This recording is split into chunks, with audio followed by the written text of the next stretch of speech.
কথা হচ্ছে বাবু, আচ্ছা শওকত মোল্লাকে আমি গাল দিছি, এটা আপনারা কেউ চ্যালেঞ্জ করে দেখাতে পারবেন না।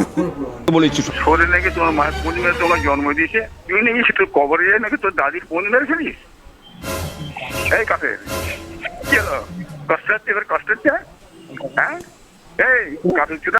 আসসালামু আলাইকুম প্রিয় দর্শক, আশা করছি তোমরা সকলেই ভালো আছো আর তোমাদের দোয়ায় আমিও ভালো আছি। তো আবারও এসি একটি নতুন ভিডিও নিয়ে।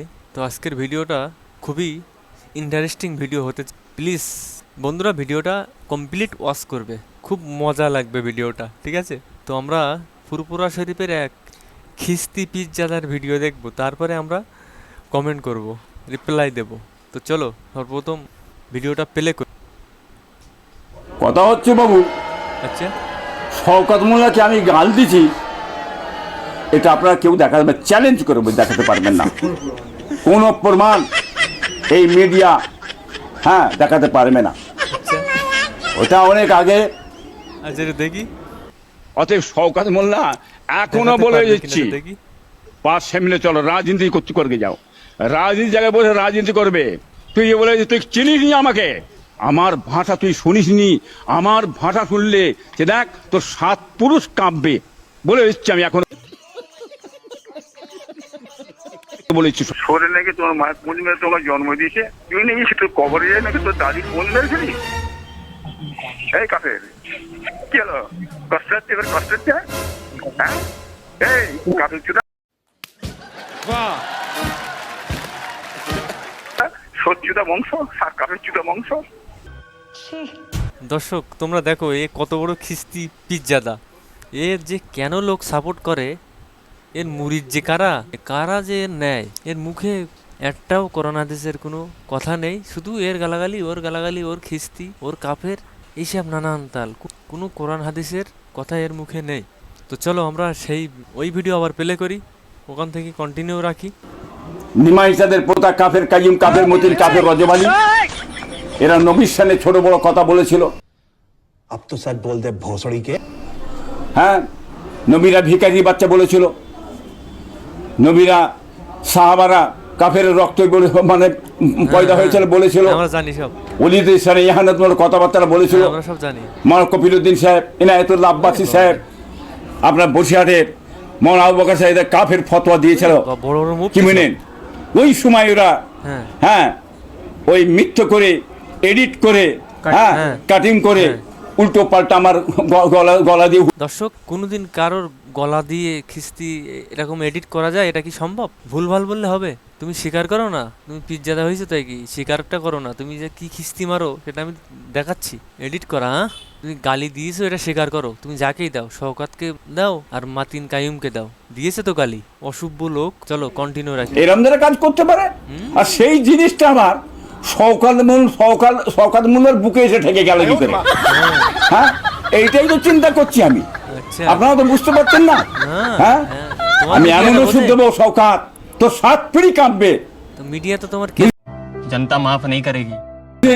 তারপরে যে ভাষা আড়াছে, যে কথাটা বক্তব্য দিয়ে আছে, খুলে দেখাতে পারছিস না, তার বক্তব্য পরে দিয়ে আছে। তো কেউ তো গালাগালি হুড়োহুড়ি করে না, চিল্লায় না, ছোট বড় কথা বলে না। তোদের নেতার মধ্যে তুমি একলা চারিদিকে এই করে বেড়াচ্ছ। আমি তো বলেছিলাম যে তারপরের বক্তব্যটা কেটে দিলেন কেন? কি ভাবছো শওকত? এই কথা বলে চিড়ে ভিজবে তো? এই মাটি শক্ত মাটি শওকত। তোমার দালাল, গুন্ডা, তুলাবাজি, এইরকম করে যত পারো তুমি লাগাও পিছনে আমার। চলো ভাই দেখো আপনি কি করতে। আমার একটা চুল সেতে করতে পারবে না। আমি যাকে তাই মেরে যাব, তোমার ঘুম ছিনিয়ে নেবো, তোমার নেতা আরো যারা আছে ওদেরও ঘুম ছিনিয়ে নেবো। বহুত কিছু বলছো, খিস্তি বাবা, ফিস্তি বাবা, তুলা বাবা, রাম বাবা, রহিম বাবা, কত বাবা তুমি বের করবে? বাবা বাবা করে করে তোমার মুখের ফেনা আমি কাটিয়ে দেবো। কাফের, তোর মুখের ফেনাটা আমি কাটিয়ে দেবো। देखा आपने लापरवाही का नतीजा है। কাফের কাফের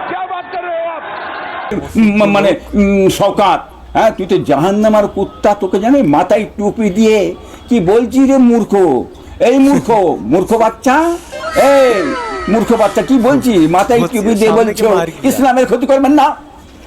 দিনের ক্ষতি করবেন না। মুসলমান আপনারা মাথায় একসঙ্গে মিলে জুলে চলুন, দিনের কাজ করুন, সমাজের কাজ করুন। বলতে বলতে নাম মেরে যে একেবারে কালী ঠাকুরের মানে মানে যে মাথা গুঁজে দিয়ে কাঁচি দিয়ে কাটছো, ফেঁতে কাটা শুরু করে দিয়েছো। কাটো বেশি করে কাটো। আর ওর পাল্লায় পড়ে আরও কিছু মুসলমান ওই কাঁচি দিয়ে ফেঁতে কাটবে, দেখবেন তারাও ওর পাল্লায় পড়ে কুফুরি লাইনে। আচ্ছা, এখানে স্টপ করছি।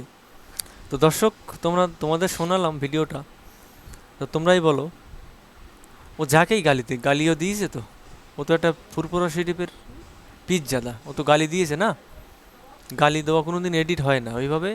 কারোর কণ্ঠ নিয়ে কেউ কোনো দিন গালি হিসেবে এডিট করতে পারবে না, আমার জানা নেই। তো এ তো গালিই দিয়েছে। আর এর নাই প্রচুর ভক্ত আছে। কারা যে এর ভক্ত, কারা যে এর দাওয়াত করে, সেটাই তো আমি বুঝি নে। এর মুখের ভাষা এত খারাপ, তো কী বলবো। আমরা তো ভিডিও দেখি নিয়মিত। আর এই যে মিডিয়াগুলো, এদের কোনো অধিকার নেই প্রশ্ন করার যে ওরকম এডিট হয় না। আদেও ওরকম এডিট করে ভিডিও করা যায় না। অ্যাকচুয়ালি কারোর কণ্ঠ নিয়ে, কারোর ভয়েস নিয়ে ওরকম করা যায় না, সম্ভব না। এরকম বলার অধিকার ওই মিডিয়াগুলোর নেই। ওর তো কেনা মিডিয়া সব, ওই জন্য ওরা প্রশ্ন করতে পারছে না।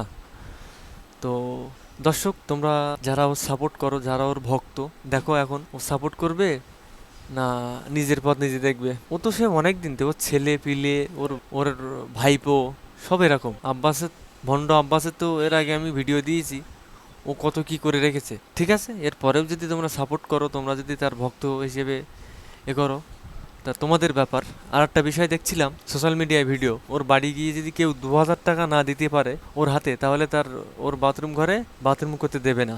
এই ভিডিওটা ভাইরাল হচ্ছে। তো এসব ভিডিও দেখার পর তোমরাই ভেবে নাও ওর পিছনে থাকবে না নিজের পথ নিজে দেখবে। তো চলো ওর ভিডিও আবার কন্টিনিউ রাখি। চলে যাবে এটা সারাসার, এটা সেরে কি কুপুরি করেছে না, এই জন্যই ওকে কাফের বলা হচ্ছে ওর কর্ম শুনে। অতএব সব কথাবার্তারা বলে চিড়ে ভিজবে না। বুঝি শক্ত মাটি, তুমি চিনতে পারছো না আমাকে এখন। আমি সেই পুরনো লোক, আর তুমি সেই বুঝতে পেরেছো বামপন্থীর হারমাত। शर्म करो, भगवान से डरो, भोसड़ी वालों, भगवान से डरो। শেষ করে ধ্বংস করে দিয়েছে আজকে ক্রিমিনাল বড়, নটরাজ ক্রিমিনাল। তুমি চারিদিকে করে বেড়াচ্ছ জাহান্নামার কুত্তা। তোকে জাহান্নামার কুত্তা সকলেই বলবে। মরার পরে তো জানাজার নামাজটা পড়বে কিনা আমি বলতে পারছি না। কোটা আলিমুল আমা এই অবস্থায় যে মরে যাস। এরা খালি একটা জিনিস শিখেছে, কাকে কিভাবে গালাগালি করতে হবে, কাকে কিভাবে কাপের ফতোয়া দিতে হবে, এইগুলো শিখেছে ভাই। যার সঙ্গে ওর মতের মিল খাবে না, সে ওদের কাছে কাপের। তাহলে যে শওকত মোল্লার ছবির সাথে আপনার যে ওই অডিও ক্লিপটা লাগানো হচ্ছে, ওটা তাহলে কাটিং করে এডিট করে ভাইরাল করছে? হ্যাঁ, পুরোপুরি একদম কোথাকারের জিনিস কোথা ঢুকছে চ্যালেঞ্জ করলাম তো আমি। झूठ बोलो, बार बार झूठ बोलो। শওকত মোল্লাকে আমি এখানে কি বলতে চাইলো, এ বললো কি কোথাকার জিনিস কোথায় ঢুকাচ্ছে। তাহলে ও গালি দিয়েছে, আর গালি তো দুবার না দিলে এরকম এডিট হয় নাকি? কেউ বিশ্বাস করে নাকি এরকম বললে হবে? মিডিয়াগুলো কোনো পোষা মিডিয়া, তাই বলে ওরা বিশ্বাস করছে, তাই বলে আর লোক কি বিশ্বাস করবে? কখনো হতে পারে না। ঠিক আছে, তো চলো আবার ওর ভিডিও কন্টিনিউ রাখি। গাল দিচ্ছি, খিস্তি দিচ্ছি, একটা দেখাতে পারবি? কিয়ামত করে দেখাতে পারবি না। অতএব ওই কাজ করে লড়ানো যাবে না আমাকে। আমি আমার জায়গায় অটল দাঁড়িয়ে আছি। তোমরা চেষ্টা করে যাও। তোমার দালাল, ফেঁসো মারা, জুতো চাঁটা, পা চাঁটা, যত পারো দালাল টাকা পয়সা দিয়ে সব তো লেগিয়েছো, কিছু করতে পারছো? ঘুম তোমার হারাম হয়ে গেল কেন? বাংলার মানুষ তোমাকে চিনে নিয়েছে। তুমি বেঈমান কাফের ছাড়া তোমাকে অন্য কিছু বলবে না। বাংলার মানুষ এই ধোঁকাবাজদের করে, চিটিংবাজদের করে, খেরেববাজদের করে চিনে নেন। এরা দেশের ক্ষতি করছে, সমাজের ক্ষতি করছে, মানুষের ক্ষতি করছে। এরা পীর সাহেবদের দুশ্মন। এরা ছোট হুজুরকে গাল দিয়েছে, আমার ভাইদের ঘরে মা তুলে বাপ তুলে খিস্তি করেছে এই শওকত মোল্লা। একে চিনে নিন।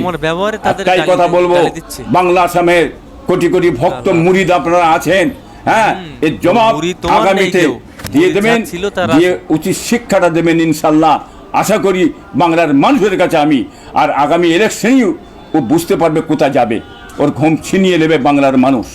আপনি একটা সিনিয়র মোস্ট পীর সাহেব ফুরফুরা শরীফের, আর আপনার নামে একেবারে ফেসবুকে পোস্ট করছে খিস্তি বাবা বলে, আপনার ছবির উপরে। আরে বাবা, আমার ছবিতে খিস্তি বাবা, ফিস্তি বাবা, তোলা বাবা কি মানে, ভণ্ড বাবা, রাম বাবা, আলু বাবা, বেগুন বাবা, মূলো বাবা, যত পারবে তুমি বাবা লেগিয়ে দাও আমার নামে।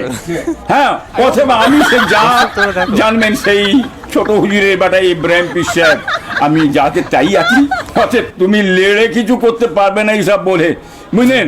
আর শেষ কথা, আমরা বাবাই তো বুঝতে পারছি না, ফুরফুরার পীর সাহেব বাবা, ফুরফুরার পীর সাহেব বাবা, সবাই বলছে তো, কোটি কোটি মানুষ বলে ফুরফুরা পীর বাবা, পীর বাবা।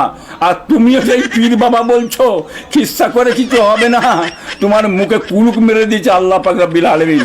মুখটা তো দেখবে, যাতে আয়নায় মাঝে মাঝে এই মুখটা দেখবি, তুই কি কাজ করেছিস মাঝে মাঝে আয়নায় দেখে যা, তাহলে বুঝতে পারবি তুই। তো দর্শক, ভিডিওটা দেখালাম পুরোপুরি। ভিডিওটা দেখেই ভালো লাগলে অবশ্যই বন্ধুদের মোবাইলে শেয়ার করবে, সবাইকে দেখার সুযোগ করে দেবে। আর আজকের ভিডিওটা এতটুকুই, আবার দেখা হবে অন্য কোনো ভিডিওয়। ততক্ষণের জন্য সবাই ভালো থাকবেন, সুস্থ থাকবেন। আসসালামু আলাইকুম।